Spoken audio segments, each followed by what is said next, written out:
oscillation between earth and heaven. In this ineffable communion's climb, there grew in him, as grows a waxing moon, the glory of the integer of his soul. It is difficult to hold the heavenly state in our nature-molded stuff, difficult to hold in what we are made of, the nature-molded stuff. It is difficult to hold the heavenly glories in our body. The frame in which we are placed is inadequate to hold the glories of heaven that must be ours. They seem to be incompatible with each other, the nature-molded stuff and the heavenlier glories, the heavenlier states.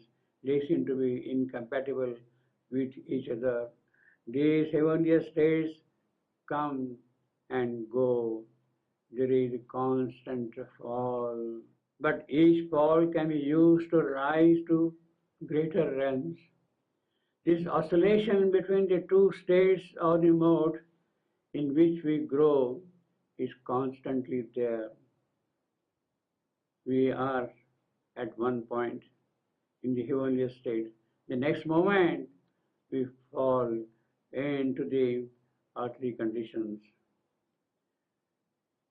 This is the oscillation in which we swing constantly back and forth. An aspect of our personality, the will of the body, the devotion of the heart, the spiritual longing and haste of the mind, any one of them climbs to a greater height, to greater heights. The creative artist, the deep thinker, the man of action in the field of life reaches lofty heights.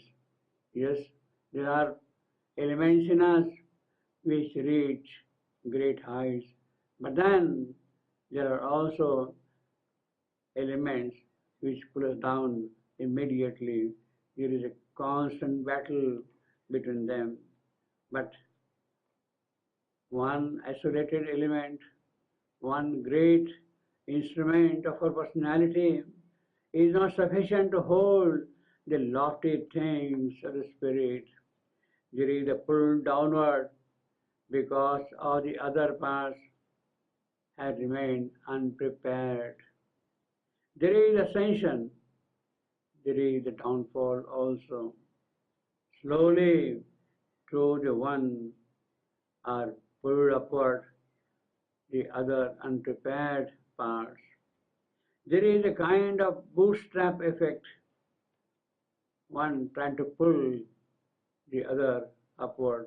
The fall need not therefore lead to frustration. On the contrary, it can be fruitful. The fall can be fruitful.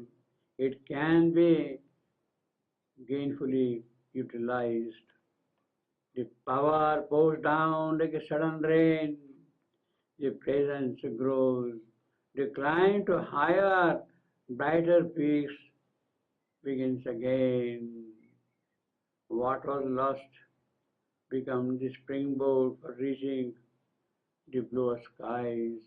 Day by day, rather night by night, the waxing moon enlarges itself to the fuller and completer digit of beauty and loveliness and luminosity of peace and joy.